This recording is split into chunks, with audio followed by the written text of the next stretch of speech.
The Memphis Grizzlies are a historical anomaly. Right now, their rotation features two players over 25 years old, and the expectation was that they would be led by two 21-year-olds. But even with one of those players out for the majority of the season, and Jaren Jackson Jr., who has struggled since his return, the Grizzlies have muscled their way into the playoffs, besting a couple of signature NBA franchises in dramatic fashion along the way, and becoming the NBA's youngest playoff team since the 2011 Thunder, who happen to have Kevin Durant, Russell Westbrook, and James Harden. But the Grizzlies weren't content with the participation trophy. They came out and punched the Jazz, who boasted the league's best record, in the mouth in Game 1 of their first-round series. And although they fell short in Game 2, leaving the series even at a game apiece, the Grizzlies again showed impressive grit on the back of a monster game from Ja Morant to keep the game highly competitive after falling behind big in the first half. Really, it was only a matter of time before the Grizz did something like this to turn heads on the national stage. They fell just short of the playoffs last year after holding the 8th seed for the majority of the season, but they were not to be denied twice. Thus far, the Taylor Jenkins Ja Morant era in Memphis has been defined by accelerated success and overachieving expectations. They shouldn't be this good this soon, but they are, and there's an unabashed confidence and a fearlessness that is deeply intertwined to their identity as a team and is pivotal to their success. They grind on defense, attack the paint time after time after time, and can trust any number of guys, no matter how young they may be, to win them a game on any given night. So today, we're going to run down some of those elements that make the Grizzlies so distinctly successful and have helped them prove beyond a shadow of a doubt that they belong. When it comes to discussing what makes the Grizzlies so strong, despite the thrilling spectacle that is Ja Morant on a good night, I think we need to start on the defensive end. Now, I understand the timing of this is kind of funny because the Grizzlies just allowed their second highest opponent point total of the year, largely because the Jazz were just raining threes, while Ja Morant just dropped a casual 47, but it was Memphis' defense that got them through their first 3 postseason victories and has been the primary reason they've been so strong all year. Let's be clear about one thing. Defense is not a young man's game. The NBA's 10 youngest teams make up 6 of the league's worst 8 defenses, and only one member of that group other than Memphis is even above average defensively, as the Celtics finished 13th in defensive rating. Even that 2011 Thunder team, basically the gold standard for a successful young squad, was just average defensively, ranking 15th that year. Defense requires a level of maturity and urgency that you just can't often find in 21 and 22-year-olds, which is why players almost always lag further behind on that end than they do on offense. But the Grizzlies have redefined that standard, ranking 7th in defensive rating this year after finishing strong on that end last year as well. Getting a young team to play defense is always an accomplishment, but it's an effort that is aided by one common trait in Memphis' core group: outstanding length. Just look at the length in the Grizzlies' current starting 5. You have 3 guys with 7'2+ wingspans, and nobody whose wingspan is less than 6'6" in the starting 5. That is absolutely ridiculous, and the Grizzlies have even more length off the bench with Anthony Melton and his 6'8 wingspan, Justice Winslow and his 6'10 wingspan, and Xavier Tillman and his 7'2 wingspan. Obviously, length alone is not enough to drive a team to being a great defense, but it does empower one of the Grizzlies' greatest strengths as a unit: their sheer disruptiveness. Watch a Grizzlies game and one thing will stand out above all else. It feels like they get their hands on everything, and they pretty much do. The Grizzlies threw the Warriors into chaos in the play-in game, repeatedly taking away passing lanes en route to racking up 14 steals, and their dozen steals were again key in their Game 1 victory against the Jazz. On the year as a whole, Memphis leads the league in steals per game and ranks 4th in deflections, which leads directly into their elite transition offense, as no team scores more fast break points than the Grizz, who also average the 3rd most points off opponent turnovers in the NBA. But the Grizzlies have individual difference makers as well. Kyle Anderson has unbelievable ball instincts and excellent anticipation, and Dillon Brooks is an absolute warrior, constantly fighting over screens, executing excellent closeouts, and exhibiting a level of aggression and effort on defense that is just not normal, but never seems to tire him out. He can be overzealous and foul prone, but the pros far outweigh the cons. Even beyond those two, D'Anthony Melton impacts the game off the bench with his activity and length, and when Justice Winslow fully gets his footing, presumably next season, and becomes a permanent part of the rotation, he'll be yet another difference maker on that end. But the Grizzlies aren't like many great defenses, defined by a single great rim protector or a couple of perennial all-defense wings. They just fly around the court as a group, contesting the 3rd most shots in basketball, and they care more than you do and maximize everyone's defensive value, with the exception of Triple J, who still has a ways to go there, but still makes himself felt as a defensive playmaker. That is a testament to the coaching in Memphis and the culture that this group has established in such a short time, and it's special.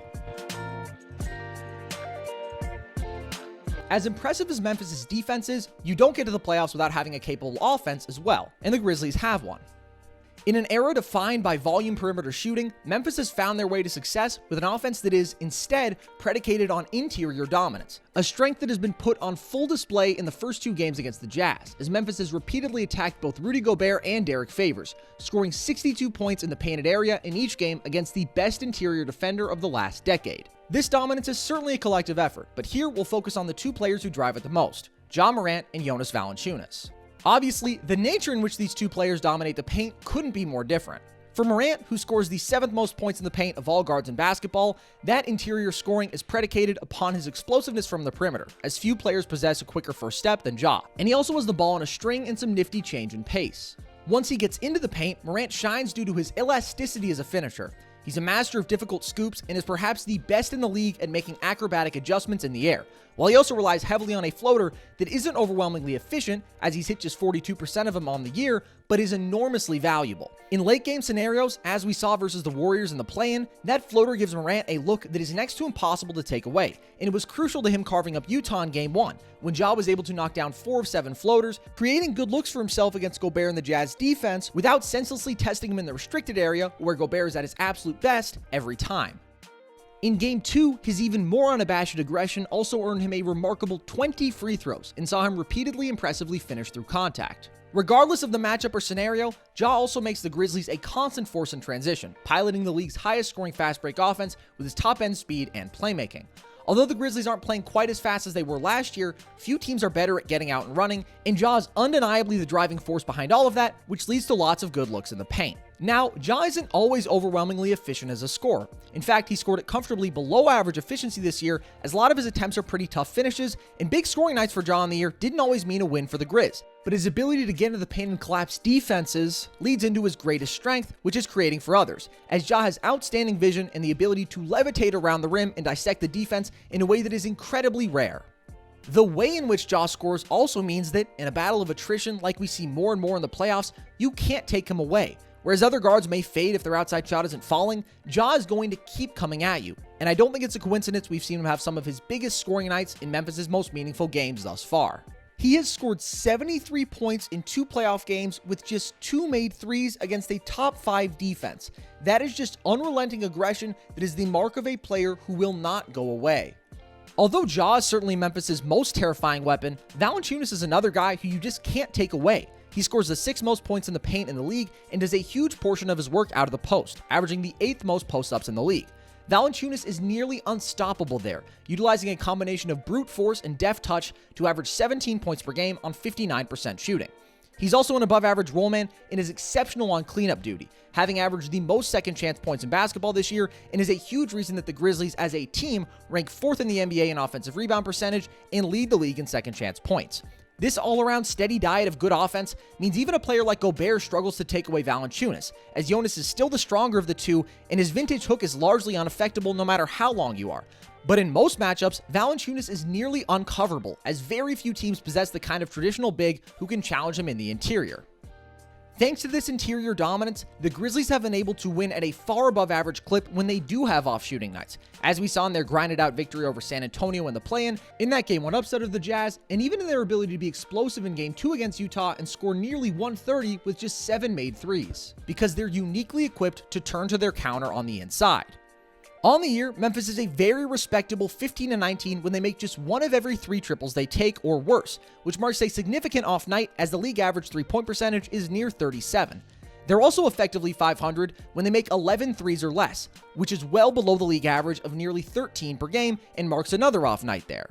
That ability to win in spite of poor shooting is special, and it shines in do-or-die situations like those that the Grizzlies have been in as of late. Because in those spots, you have to find a way to win games. And if the outside shot isn't falling, the Grizzlies don't just die with it as so many teams do in 2021. They force themselves on the game and keep the pressure on. And if they're going to go down, they're going to go down on their own terms. The point isn't that the Grizzlies are a truly great offense. They were league average in offensive rating, and they'll have to shoot the ball better to become a true contender or to beat a team like the Jazz in a best-of-7 series. But they know what they're good at and excel in those areas, playing with a style and aggression that is highly unique and doesn't ever just fade away. I'd be remiss if I didn't highlight one final element in the Grizzlies' success: their remarkable depth. The list of players who can win the Grizzlies a game is extensive, and while much of that value comes from their outstanding bench, it starts with two of their starters who I've only briefly touched on so far, who are crucial to the team's success. Kyle Anderson contributes significantly with his blend of high-level pick-and-roll scoring, respectable shooting, advanced playmaking, and impressive defense, while Dillon Brooks can change everything with his, really, fearlessness on both ends. The man has no doubt in his abilities, and he hasn't just been great for the Grizzlies throughout the postseason, where he has been phenomenal, but was great down the stretch of the regular season as well, scoring 19 points per game on 39% shooting from three over his last 25 games. His scoring efficiency isn't always reliable night to night, but he has stepped up in a huge way for this team and has been much needed as a second legitimate perimeter creator, and they would not be here without him. Triple J has been off lately and has at times struggled to consistently stay on the floor, but throw him in as another guy who can change things when he's either on fire from deep or being consistently aggressive off the bounce. But speaking specifically to the bench again, for a team to be truly fearless, it helps to have as many guys as possible who can step up to the big moment, and the Grizzlies have that. 11 different players scored 20 points in a single game for the Grizzlies on this year, and the impact of many of their guys is more multifaceted than just putting the ball in the bucket. In this Jazz series, the Grizzlies bench has gotten shorter and their impact actually hasn't been all that significant, but the unit has excelled all year long and, in my opinion, can have a more pronounced impact later on in the series. They also basically saved the team season against the Warriors, as 3 different bench players scored 10 plus points in that one, and several guys saw crunch time minutes amidst Valanciunas' foul troubles and Triple J's overall struggles. So trust me, they matter a lot. In Grayson Allen, they have one of the league's deadlier shooters, who knocked down more than 39% of his 5.5 threes per game on the year, and at one point topped 20 points 4 times in an 8-game stretch. In D'Anthony Melton, they have a quick guard and savvy playmaker who can run the offense in stretches and can exist alongside other primary ball handlers as well, thanks to his dramatically improved outside shot, as he's hit over 41% of his threes on the year. As mentioned earlier, he also impacts the game with his exceptional hands and length on defense. In Xavier Tillman, they have a rookie who immediately stepped up to the biggest stage, knocking down the dagger against the Warriors in the play-in, and a guy who has been one of my favorite rookies all year long. Tillman plays hard and smart, with good defensive instincts, having been honored as the Big Ten's Defensive Player of the Year last season, and an exceptional floater, which he has hit 57.5% of on the year, giving him the constant ability to strike on offense and the potential to become a more legitimate floor spacer down the line. Being able to play a guy like Tillman in huge minutes when JJJ, who again was expected to be the team's second best player, is off, is a luxury very few teams have. And in Desmond Bane, they have another rookie who was immediately ready to contribute as a good decision maker, competitive defender, and sharpshooter who has hit over 43% of his threes on the season. Keep in mind, none of those guys are starting right now, but Allen is the only one of the bunch over 22 years old. Not one of them was a top 20 pick, and here they are, forming one of the league's most formidable bench rotations and combining for nearly 35 points per game. Additionally, although Brandon Clark and Tyus Jones have fallen further out of the rotation in the postseason, both were very productive and offered value in the regular season. Clark is a versatile offensive weapon, and Jones is a high IQ playmaker. Throw in their production, and you're getting over 50 points per game from guys who are currently not even starting for this Memphis team. This depth of talent isn't just a huge reason the Grizzlies have been so successful and a luxury for their lineup flexibility, it's a testament to their organizational brilliance and a sign of good things to come, because they can find and develop talent anywhere. The Grizzlies have one advantage over many other teams from the jump. They know who they are and they fully lean into it. They play hard, fast, physical, and is a team that truly buys into the next man up mentality, and that's why they're here. To survive a challenge like prime Steph Curry and to scrap with a team like Utah, you have to believe you belong and know who you are, and the Grizzlies undoubtedly do. Right now, they're playing like it, and although I don't see many worlds in which they take this series, they've struck fear into a legitimate contender and deserve immense credit for simply not backing down or going away when so many other teams of comparable age can't even get through the door. To those of you who have made it this far, thank you so much for watching. As always, I hope you've enjoyed. If you have, stick around and enjoy some more of our Nerd Sesh content. As you can see here on our YouTube channel, we do videos like this a lot. My friend Logan, with whom I do the Nerd Sesh podcast and who also contributes to this channel, just did a video a couple days ago about the 2020 NFL MVP race. You should absolutely check that out. I did a video a little bit over a week ago on why the Atlanta Hawks are terrifying. You should check that out as well. And if you want more Nerd Sesh content, you can also check out our podcast. We've been posting almost every full episode of that here to our YouTube channel, but you can also check it out on Spotify and Apple, and I'll be posting the link in the description to that here. Right now, we're doing a couple of podcasts a week only on the NBA, but in NFL season, we address that as well. And for much of the year, we also do sports history stuff. But right now, we are pretty locked in on the NBA playoffs, as I'm sure you can all understand. If you want more Nerd Sesh stuff, you can follow us on Twitter at nerd_sesh and on Instagram at Nerd Sesh. With that, as always, guys, hope you've enjoyed.